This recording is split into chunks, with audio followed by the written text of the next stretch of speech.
I don't look at my hindrances, right? Or I don't look at being a woman as a hindrance. I look at it as here's an opportunity for me to offer a diverse perspective that may not exist in this room, right? If I am the only person of color or the only woman, right? Which I have been many times in my life. When I would sell Splunk, I wouldn't necessarily sell numbers on Splunk. I would sell the experience of working here day to day, right? And I would sell it from my personal perspective.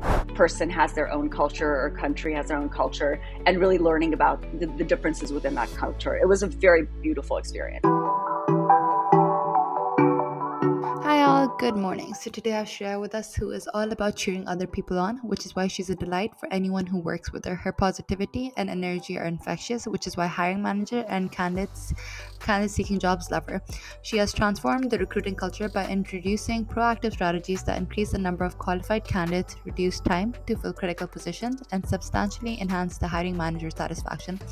Let's welcome Shreya to tell us what it takes to be successful when it comes to finding the right talent and how to make sure a company is filled with the right people. Hi, Shreya. How are you doing today? Thank you very much for that. I appreciate it. I'm doing well. Of Thank course. you. So, Shreya, can you tell us about your journey so far in a few sentences?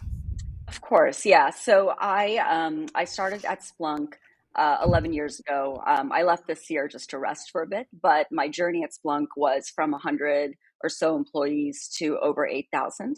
And in my time there, I was really responsible for building the staffing infrastructure, the processes, the platforms, the tools, along with then a broadening team of TA. But initially, when I came in, it was just about four people in HR, Oh, one or wow. two people in TA. So yeah, there's a lot. There was a That lot of building. there was a lot of building. So I think, Shreya, usually when you go into a company, it's always easier to become a part of existing processes, but you had to build them from scratch.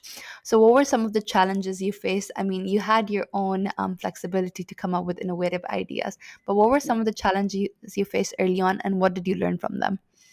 Yeah, I actually, from my experience, I advise some companies on this as well, especially startups, which is sometimes, if you look at the budget for a company, one of the biggest line items is people, is salary. And so you want to be very strategic with how you hire because it's such a big line item and such an impact to the company. So for me, one of the challenges was that the TA team was under budgeted, and again, a very, very common thing that young companies do. When I advise companies and startups today, one of the things I emphasize is to not under budget, right? Especially if you have the money to allocate, do not under budget TA, right? The more strategic you can make that team, the more you can up level that team in seniority, the better your hiring journey will be, and the better the impact of the company. So definitely it was under budgeted, and really being scrappy and just kind of building from nothing. But it was certainly, it took years really to budget appropriately. It's a fairly common journey for a company, but one if you can get ahead of, you'd be better off with. Okay. Well, no, I think that's definitely very useful. I think I would like to dig deep into your journey, specifically getting here. So, Splunk essentially, it's a tech company, it's a consulting company. So, I think Yeah. I would love to understand your experiences early on as a woman in a tech industry.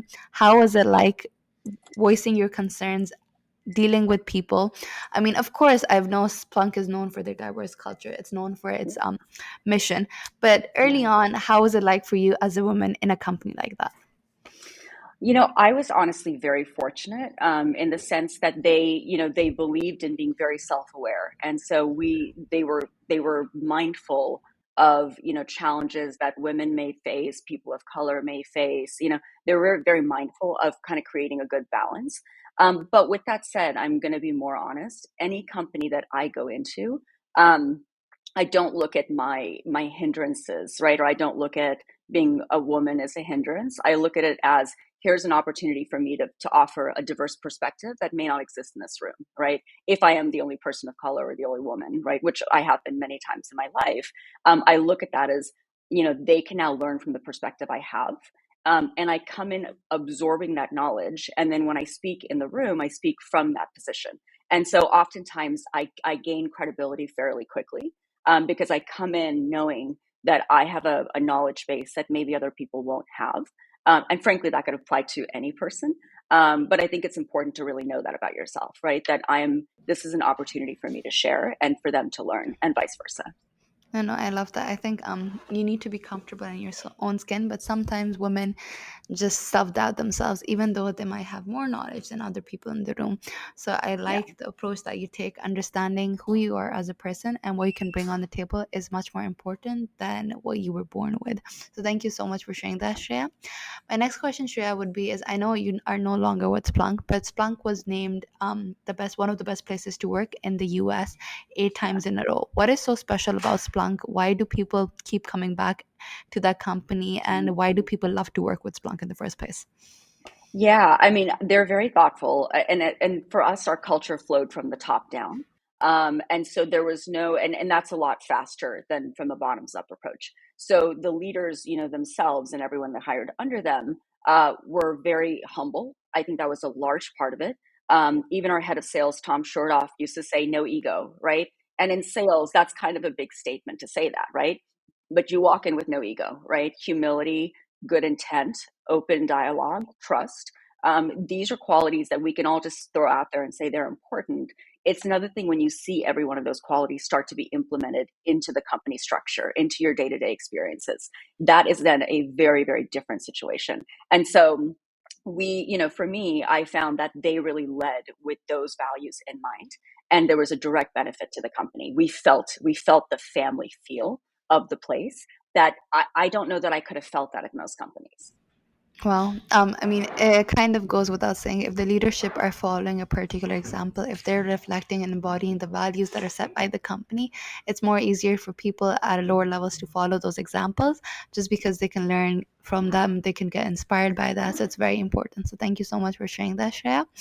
My next question, Shreya, would be for you is you worked with global teams, you helped up setting up global offshoring teams, you hired people in different parts of the world. What were some of the challenges that you faced when setting up global office, but what were some of the best parts of setting up global teams as well?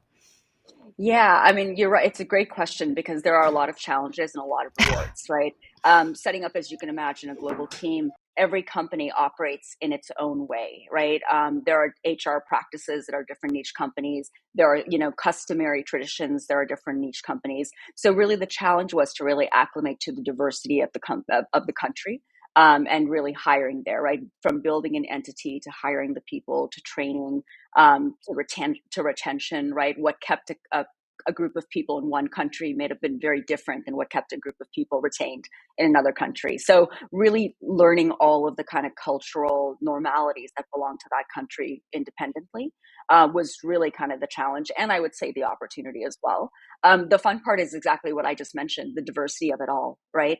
We got to experience such a different mindset of people, that it was really such a wonderful growth and learning opportunity for me and anyone involved in this process, to really understand, right? Like every person has their own culture or country has their own culture, and really learning about the differences within that culture. It was a very beautiful experience. It was crazy, but it was also really beautiful.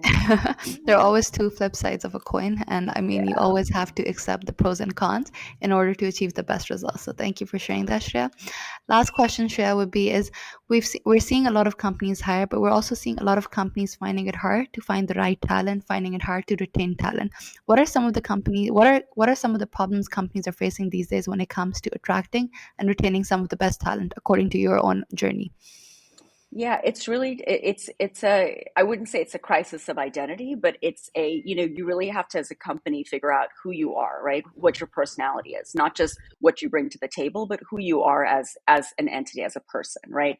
As a company. And you have to lead with that, because at the end of the day, it's not the email that I sent, right, to the person. It's how it was received, how it was responded to. It's really the experience of that person, right? And that as a whole is really the experience that the company provides. So I think a lot of companies really need to figure out who they are and act like it, right? They need to feel it. When I would sell Splunk, I wouldn't necessarily sell numbers on Splunk. I would sell the experience of working here day to day, right? And I would sell it from my personal perspective, and so that it was very honest, and very, very true. And so to me, it's really important that you make sure that I stayed at Splunk for 11 years. Splunk was a great company. Like many other people at Splunk, I got reached out to on a weekly basis with other opportunities. At no point did I consider taking those opportunities because I knew I had something special at this company. And I knew that thing that was special was very, very rare to find at most companies. I was fortunate to know the grass wasn't always greener, right? And I was always lucky to be here. But really, it was because of the experience that they created for me that had me understand that. So that's what I would really ask, other companies to really sit with, is to think about who they are. Are they being that person? Right. And are they creating those experiences for their employees? Because if they are, the people will speak, right? You will get the best places to work. You will get other awards like we got. They will speak, and you will know the companies to go to and the companies to stay away from. Okay. I loved the way you mentioned that you were fortunate enough to know that grass isn't always greener. That's very inspiring because I think as human nature, you always want to keep getting to want the best of the best. But being at a place where you're satisfied, where you know that you're at a position, where you're at a place where you're happy, you're learning much more, you're surrounded by people who believe in the work that you do is something that's very rare but super inspiring. But other than that, Shreya, our time is up. It was a pleasure having you as a guest, learning so much from your journey, how far you came along, building Splunk from scratch up, and then being with the company for 11 years is something that's super inspiring. But that is all for today. It was a pleasure. Thank you so much. Likewise.